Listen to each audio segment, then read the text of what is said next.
Assalamualaikum warahmatullahi wabarakatuh. Selamat datang di channel Den Akbar. Kali ini kita berada di Batanggadi. Kita akan menyaksikan proses festival budaya Alang-Alang Baradai.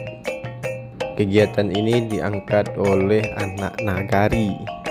Nah, seperti apa kegiatannya? Yuk tonton dan ikuti perjalanan saya. Jangan lupa dukung channel ini dengan klik subscribe agar sanak kasadonyo bisa mendapatkan info video terbaru saya seputar Minang.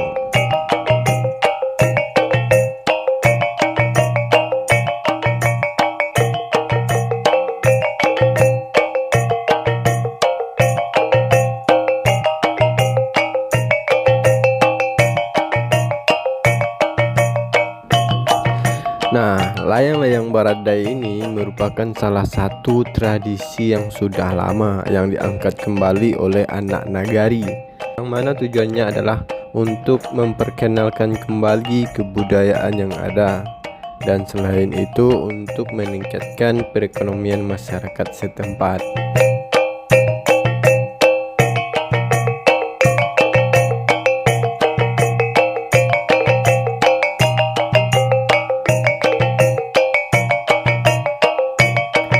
Kegiatan Alang-Alang Baradai ini diikuti oleh puluhan masyarakat yang hadir di sini. Kita bisa lihat dalam video begitu banyak alang-alang yang terbang di udara dan begitu antusiasnya masyarakat mengikuti kegiatan alang-alang ini. Nah, dalam video anak sadonyo bisa lihat seperti apa kegiatannya.